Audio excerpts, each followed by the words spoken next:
All right, Rossi, we're here to talk about the last match announced for Crown Jewel in Perth, and that is an Aussie street fight between Bronson Reed and Roman Reigns. Bronson Reed is undefeated in this said match. Yeah, we don't know how many he's had, but he's undefeated, so we can't shake a stick at that. And that he must be a street fighter in Australia. Hopefully, he's allowed to compete in ring competition, and he's not banned or anything from all these historical bouts of street fights that he's had in Australia. Yeah, and I don't know what type of family Reigns has left to maybe help him here because he seemed to piss off Jimmy on Raw. Yeah, that's an interesting way to kind of convey the family aspect back together. I like the layer that is added to Jay, but Roman doesn't necessarily feel lesser, even though he's perceived as lesser. And maybe there's some equity they're trying to bounce to Jay, but ultimately, I think they're in the same orbit to kind of lead to war games. And I think this match here is a conduit as well to said war games. I for sure think that these guys are going to be on opposing teams yet again here in War Games.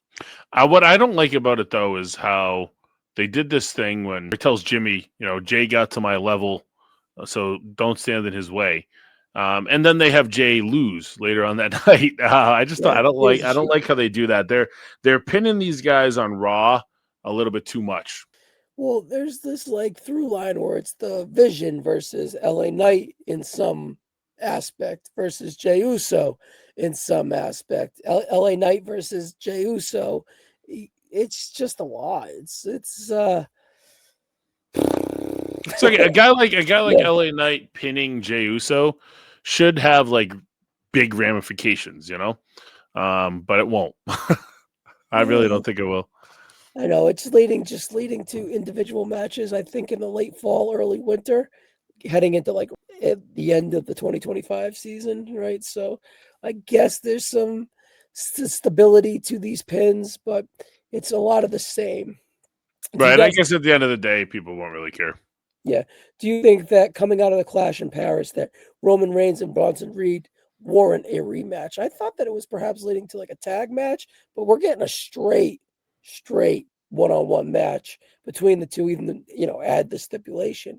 But there's only 5 matches times there's only 60 matches a year, maybe 65, 70 if you add the bulk of WrestleMania and SummerSlam, right? So to do this twice is quite the confidence in Bronson Reed. Is Bronson Reed in 2025? Is it like a vote of confidence, or if it's just like he fits the bill against Roman? Yeah, and ultimately it's just because he's from Australia, but then for the fact that they could have just held it to here, right? But then they always could have done like a tag match at the Clash, and then had the post angle. Anyways, I just feel like it's something that they given Bronson as kind of a show of, hey, you kind of earned this spot to have a match against Roman Reigns in your home country, and he has. I think that his work's been really good. It's obviously everything that's tied into this Vision shit has been pretty tedious. But ultimately, there'll be a payoff somewhere on the line, and I think that'll end up being really good for everybody involved. Do you think, yes or no, do you think Bronson Reed will win a world title? I don't. And the only reason that I say that is I think he'll win like an IC title or US title. But there's just so many guys ahead of him in the pecking order for a world title. And that's before you even think about like what could possibly be coming down the line with like NXT, and God, who knows what other defections they have from AEW as well. So there could be, it's going to be tough for him to kind of get over that level, but that doesn't mean he can't operate in that like upper mid card for the majority of his career either, Yeah, he's that gatekeeper to the star. He's like the pseudo new Kane Big Show type of slot.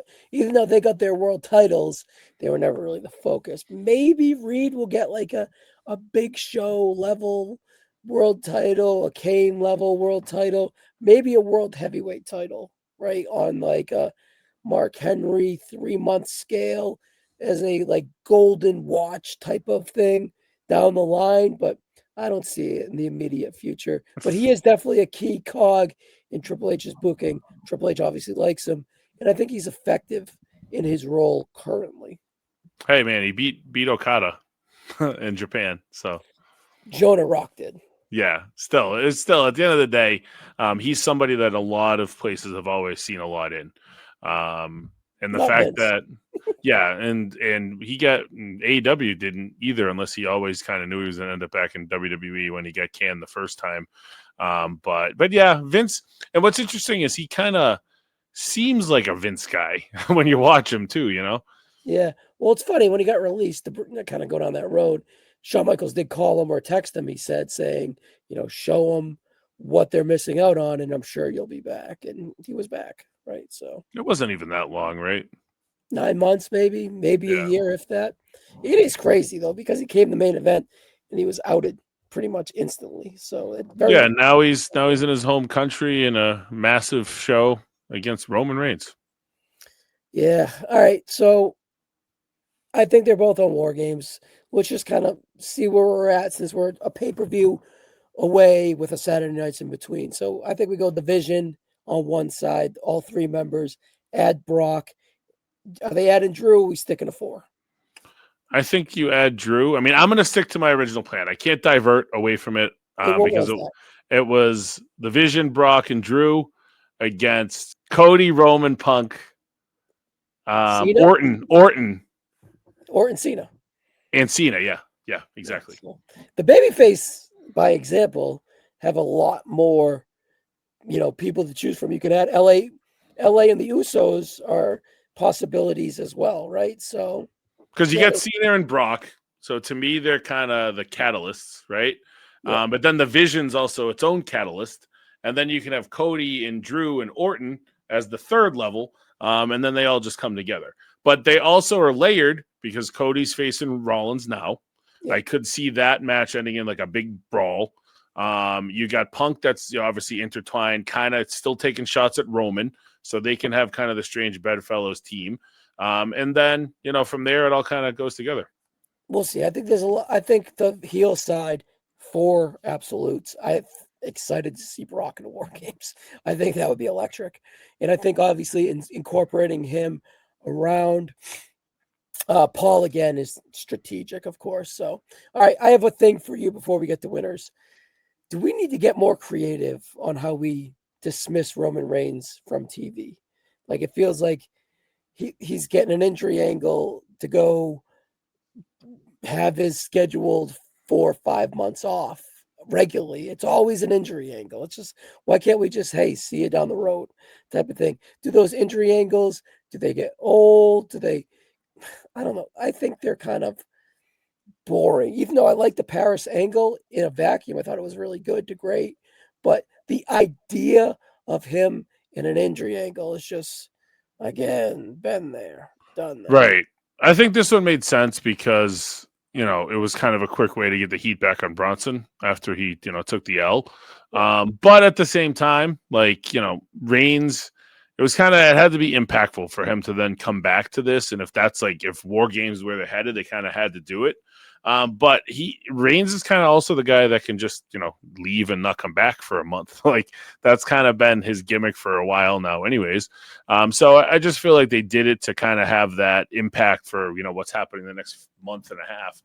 But at the same time, I didn't like how on Raw they were talking about how, did your father ever get stretchered out? Like, this is the first time Reigns ever got stretchered out. You know what I mean?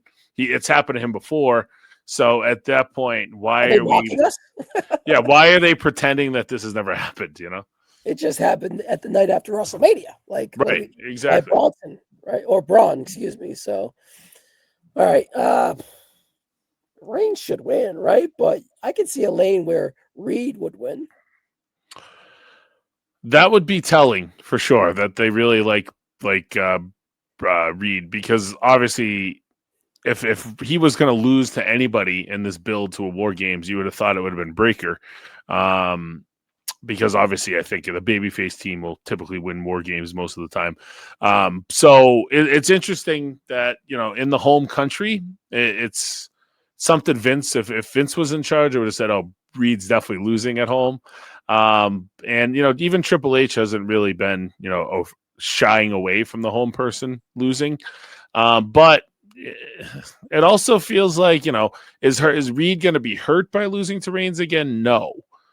But would Reigns be hurt if Bronson beat him? Also, I don't really think no either. He's pretty bulletproof. So I actually would kind of welcome them giving that tag to Reed as someone that pinned Roman Reigns, and just him continuing to kind of have that leg up on Reigns for whatever they do in the coming months would be pretty fun. And then maybe Reigns gets his, if we look at that War Games we laid out, Reed getting pinned in that one would make a lot of sense. So it could be a way that, Reigns gets his lick back there too.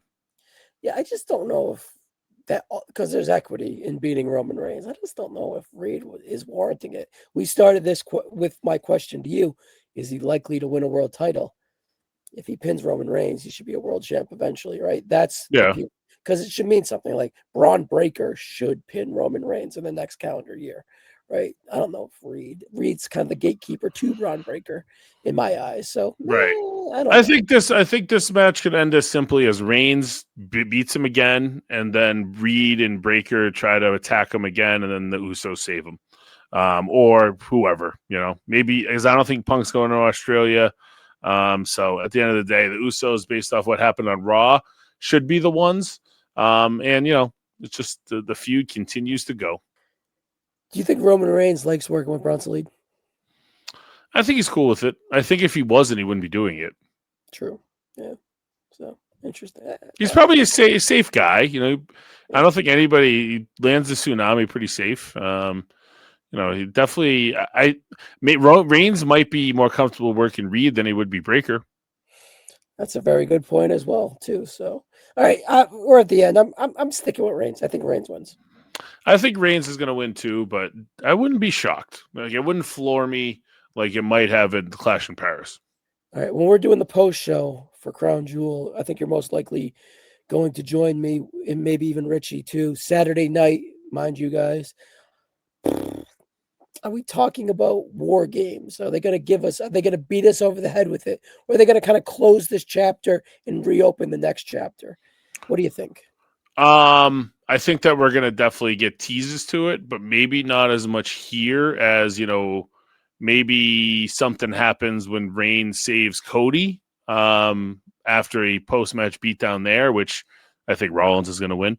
But there's definitely meat on the bone. But also Raw is also in Australia, so they could really just end this one without a lot of it, and then have us, get that payoff to maybe start building more towards War Games right after that, because we don't have another PLE between now and Survivor Series. We just have Saturday night's main event. So yeah, I think that we're going to have more of a vision, quote unquote, of what War Games will look like coming out of Australia, whether that's Saturday night or Monday. That's cute, Mike. All right. Shooting Sharp. It was the last audio on the audio feed. Check it out, guys. And Mike, we'll see you soon, buddy. Yes, sir. Episode 30 is coming up next week. So I didn't think I would make it there. So we'll have some fun. Oh yeah, I know you would. All right, guys. Talk to you soon. Thank you, Mike. Later.